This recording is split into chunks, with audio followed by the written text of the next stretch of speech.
Ελάτε μαζί μου να πάω στην πίτσα φαν. Αρχικά δεν είναι κανείς δίπλα μου, ούτε πίσω ούτε μπροστά, ούτε... Ο Θεός βοήθος, φοβάμαι.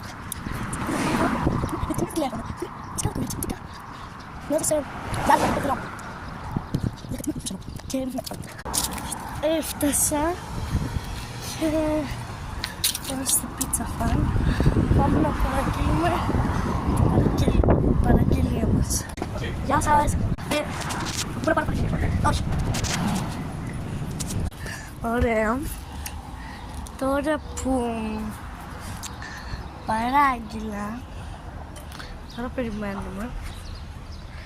Δεν ξέρω, για βαριέμαι τη ζωή μου να περιμένω πίτσα φαν. Οπότε κάθομαι εδώ. Είναι σαν να είμαι φτωχή και να κάθομαι εδώ πέρα. Βαριέμαι τη ζωή μου, φίλε. Σας τα βλέπετε έτσι. Τώρα, σε λίγα θα τα πάρω. Τσίσμπερ και δεν κάνω και πολύ ώρα. Και μου ήθελα να πάρω και μια πίτσα μαργαρίτα. Μου έφτανα τα λεφτά. 6 ευρώ είναι. Να πω κάτι. Μου αρέσει περισσότερο να περπατάω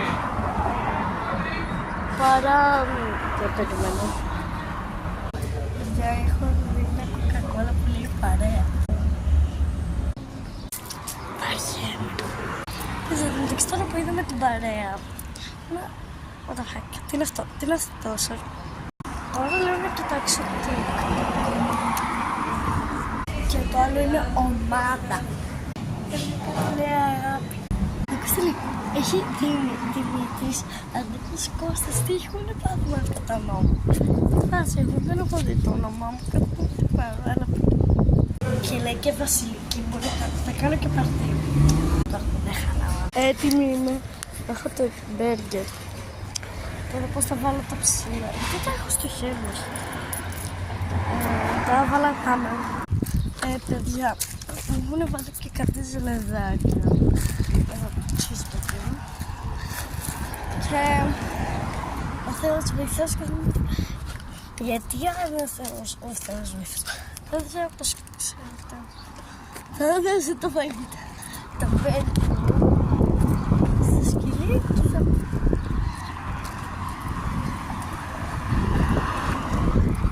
Ωραία, όχι τζάμπα. Τώρα φτάνω σε 2 λεπτά. Πρώτα ρεύα για φανταστείτε λίγο να μου κάνω. Θα τραγουδάω